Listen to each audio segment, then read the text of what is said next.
Okay students, welcome to the class. In continuation of our chapter number 7, today we will discuss about the barriers to effective communication. In the previous class, we were discussing about the communication process and forms of organizational communication. Today we will discuss about what are the barriers which are affecting the effective communication. मतलब कौन-कौन से ऐसे barriers हैं जो हमारे effective communication की process को रोकते हैं, उसके अंदर डिफिकल्टीज क्रिएट करते हैं, रुकावट पैदा करते हैं, उसे हम क्या बोलते हैं? बैरियर्स टू इफेक्टिव कम्युनिकेशन, जिससे हमारा कम्युनिकेशन इफेक्टिवली ट्रांसमिट नहीं हो पाता है। वो कौन-कौन से बैरियर्स हैं? Basically 4 types of barriers we are having. First is semantic barrier, second is psychological barriers, third is organizational barriers, and fourth is personal barriers. Today in this class we will discuss about 2 kinds of barriers. First is semantic barriers and another one is psychological barriers. Now what is semantic barriers? देखिए, semantic barrier वो barrier होता है जहां same words जो होते हैं वो अलग ही मीनिंग में समझ लिए जाते हैं। मतलब आपने कुछ और कहा लेकिन सामने वाले ने कुछ और ही उसको समझ लिया। Same words and sentences can be understood in differently by different people.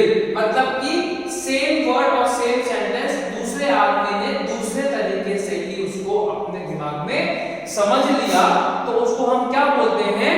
Semantic barrier. इसकी मेन कॉजेज हैं। First is badly expressed message. आपने अगर कोई मैसेज गलत एक्सप्रेशन से सामने वाले को बताया है तो हो सकता है कि वो मैसेज ट्रांसफर नहीं हो पाए। जैसे कि अगर एक एम्प्लॉय आपसे बहुत डिस्टेंस पे खड़ा हुआ है तो और आपने उसको एक, जिसे कहते हैं ना, एक जेस्चर इंपोज किया, एक इशारा दिया। क्या आपने इशारा दिया? Like this. तो वो उसको 2 मीनिंग में समझ सकता है। पहला कि आपने उसको 5 मिनट के लिए रोका है, या दूसरा वो हो सकता है कि समझे कि 5 बार आप उसको बोल रहे हो सकता है आप उसको रोकने के लिए बोल रहे हो कि रुक जाओ, उसको वो लग रहा हो कि 5 टाइम्स बाद रुक जाना या 5 मिनट के लिए रुक जाना। तो मतलब कि ऐसा एक्सप्रेशन जिसको आप कुछ और बताना चाहते थे लेकिन सामने वाले ने कुछ और ही उसको समझ लिया। He has got his own understanding। अपने आप उसने कुछ और ही उसको समझ लिया, आप बताना कुछ और चाह रहे थे। तो it is because of due to badly expressed message. आपने किसी मैसेज को गलत तरीके से एक्सप्रेस किया। Second is symbol with different meaning. अगर आप उसको कोई सिंबल बता रहे हो, मतलब कि कोई साइन दे रहे हो और उसको उसने किसी अलग ही मीनिंग से जज कर लिया, तो भी आपका जो कम्युनिकेशन है वो इफेक्टिवली नहीं कम्युनिकेट हो पाएगा। अब हम सिंबल की अगर हम बात करते हैं कि आपने उसको एक सिंबल, मतलब एक सिंबल दिया कि ऐसे, मतलब कि क्या हुआ? आपके हिसाब से हो सकता है कि आप उसको मना कर रहे हो, लेकिन हो सकता है कि सामने वाला इसको कुछ और ही जज कर ले।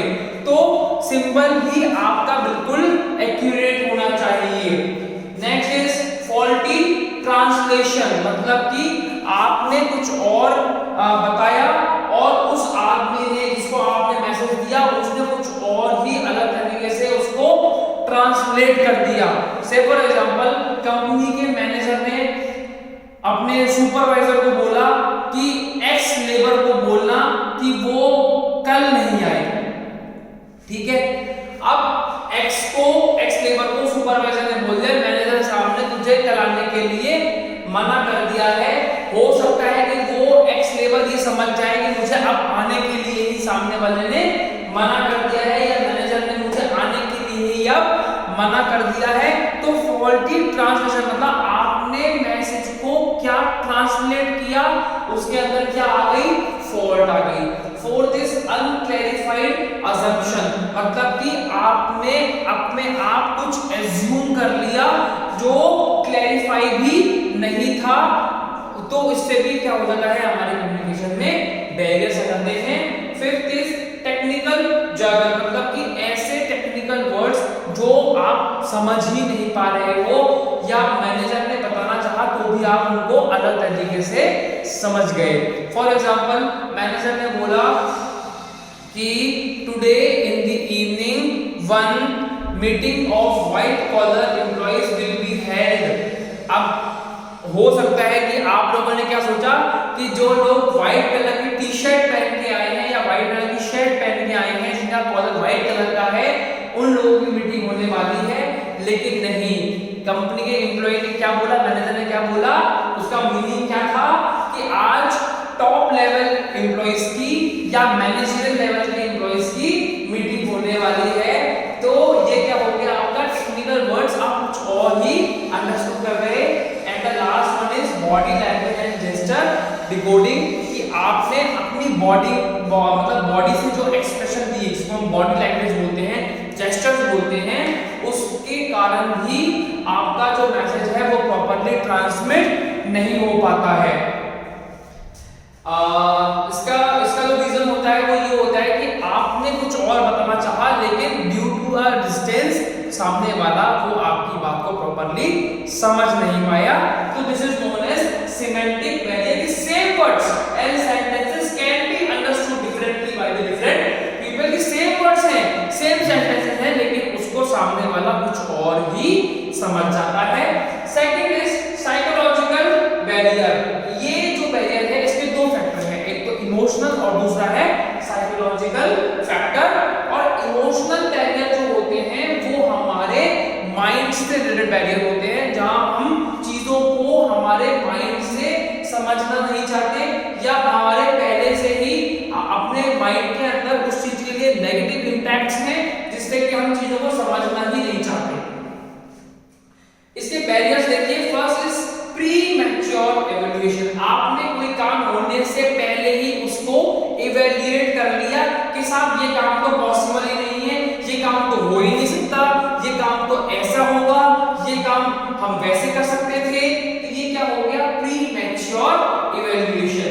Second is lack of attention. एक सेमिनार चल रहा है, उस सेमिनार के अंदर एक स्पीकर बोल रहा है, वो स्पीकर अपने मैसेज को आप लोगों को कम्युनिकेट करना चाह रहा है, but due to your lack of attention, मतलब कि आपका सेमिनार के स्पीकर की बातों पे ध्यान नहीं था, इसके लिए कम्युनिकेशन प्रॉपर्ली कम्युनिकेट नहीं हो पाया, मैसेज कम्युनिकेट नहीं हो पाया, just because of your psychological factor कि आप उस चीज पे अटेंशन देना नहीं चाहते थे, आपके लिए वो टॉपिक रेलेवेंट नहीं था, या ये कह लीजिए कि आप उस स्पीकर को सुनना नहीं चाहते थे, इसलिए आपने उस सेमिनार में अटेंटिव होना जरूरी नहीं समझा।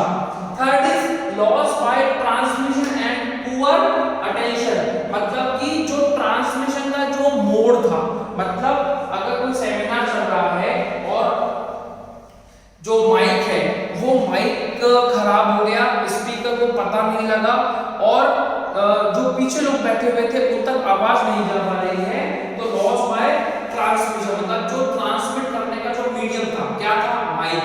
एक बहुत बड़ा सेमिनार हॉल है, जब तक माइक नहीं है सामने वाले को आवाज कैसे जाएगी, तो उसके लिए loss by transmission and poor attention. And last one is distrust, मतलब जब आदमी का सामने वाले आदमी पे ट्रस्ट नहीं है, विश्वास नहीं है, तो भी आपका जो कम्युनिकेशन है, मैसेज है, वो ट्रांसमिट नहीं हो पाएगा, कम्युनिकेट नहीं हो पाएगा। क्यों? क्योंकि आपको सामने वाले की बात पे भरोसा ही नहीं है, इसीलिए आप उसकी बात को सुनना ही नहीं चाहते, just because of your psychological statement. आपके दिमाग ने ये बात पहले ही सोच ली है कि ये आदमी गलत ही बोलेगा, या मुझे इस पे रिलाई नहीं करना है, मुझे इसकी बातों पर भरोसा नहीं करना है,